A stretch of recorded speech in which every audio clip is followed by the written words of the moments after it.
The Justice Department has this new fund that was announced today, $1.7 billion. Yeah. Why should taxpayers pay for the January 6th? Well, it's been very well received, I have to tell you. I know very little about it. I wasn't involved in the whole creation of it and the negotiation. But this is reimbursing people that were horribly treated, horribly treated. It's anti-weaponization. They've been weaponized. They've been, in some cases, imprisoned wrongly. They paid legal fees that they didn't have. They've gone bankrupt. Their lives have been destroyed. And they turn out to be right. I mean, it was a terrible period of time in the history of our country. And they worked on it. I know the Justice Department, it's really been working on it very hard. There's been numerous other occasions over the years where things like this have been done. But these were people that were weaponized and really treated brutally by a system that was so corrupt, with corrupt people running it, and they're getting reimbursed for their legal fees and the other things that they had to suffer. Yeah, please. Daniel, go ahead. Hold it, Daniel, please.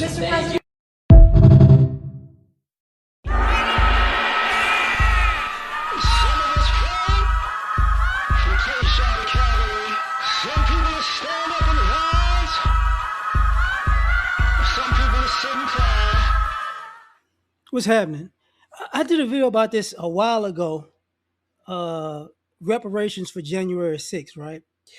And now it's a thing because it was a rumor, but now it's a thing. Now, here's all the hypocrisies that crack me up about this. First,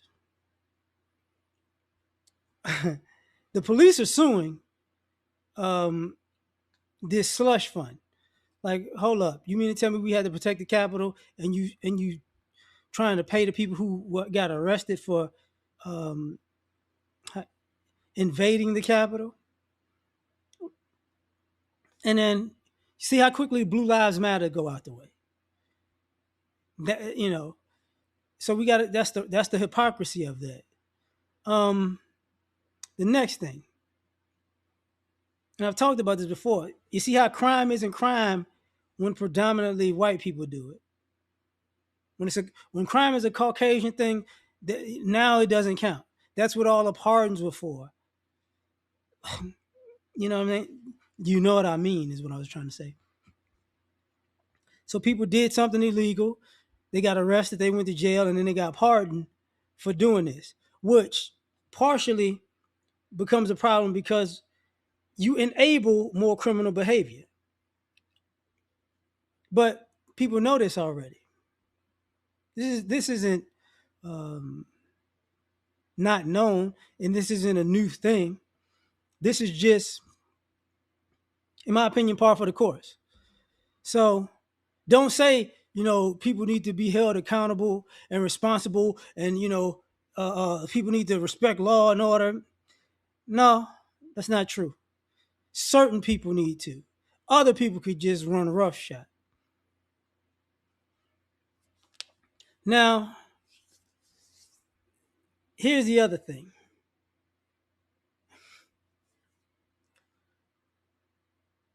If you go through with this, right? Because you want taxpayers to pay for an insurrection. Because you said people were wrongfully imprisoned. If you was in prison, it was because you were there tearing up the Capitol. So if you're willing to make taxpayers pay for criminality, this is, like I said before, par for the course. Because at a certain point, there's no nice way to say this. Taxpayers have been paying to uphold criminality anyways. I mean, taxpayers are paying salaries of politicians who are insider trading. Not a big deal because it's legalized for them to do it. You just can't do it, ironically, right? Now, here's the other thing. Because of the political stance of Democrat versus Republican, conservative versus liberal, this is where conservatives and Republicans have a bad habit of when I do it, it's not wrong, so I'm gonna keep doing it. And but if you respond to this, you're wrong. Or if you do the exact same thing, you know, it's unpatriotic, it's anti-American. So that's a thing that's part of that big hypocrisy because um, conservatives don't mind. They hide criminality behind patriotism, you know, which in this scenario is covered up by people are blaming the president. So it's like this got to be you. Who else proposed this? It's either you or somebody, or in your cabinet. So, but if let's just say, um, if let's just say they won, like Republicans win the midterms, which I think they probably win the midterms because of the gerrymandering. Just because you you might not vote for somebody, they got extra slots for new people. So that's what the numbers are about. But let's just say that people got mad and they stormed the Capitol. The quote unquote Democrats or liberals stormed the Capitol. Look how turn people are turned on a dime. Oh, that is illegal. That is an insurrection. That is treasonous. Those people should be locked up for life. And it's like, yeah, you let your political affiliations supersede the law. But it's America. Let's just be honest. Like people really never followed the law in America. Groups were able to circumvent that. So that's the other part of the hypocrisy. Um, Here's a question. I forgot the lady's name. Is it Ashley? Is it Ashley Babbitt? So if you give these people, reparations for this, do you sue the cop? Are you giving people a green light to sue the cop that shot Ashley Babbitt when she was trying to break in, and he told her to stop? Are y'all gonna turn that around too? Because it's a black cop, so I know you're not gonna really care about the rules. You'd probably be willing to break the rules for that scenario. Um, because when you justify this action, then all of the consequences are looked at as quote unquote wrong and illegal from a certain stamp, from a certain type of person. Now, the other part, for all you people who go, man, who are anti reparations, and this is going to be a scenario just like reparations in America for what, like white people got slave owners and got reparations in America, Confederates got reparations in America, and now you're gonna have insurrectionists getting quote unquote reparations in America. So the Italians got reparations for being lynched, for massive lynching. The Japanese got reparations for internment camps after Pearl Harbor. Of course, Native Americans got reparations because of breaking every treaty, Trail of Tears and all that.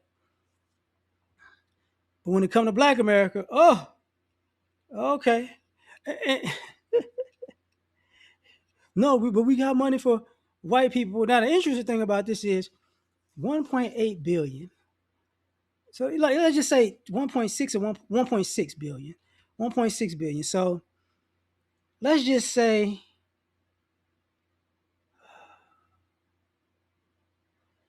what? So you could get a million for 1,600 people a piece. You get what I'm saying? That's what you would like because I can't, because I know it was a lot of people there. So let's just do it per person. I'm just assuming 1,600 is a good number. So it's a million per person. Am I tripping? Because 100 million, yeah, it's a million per person. So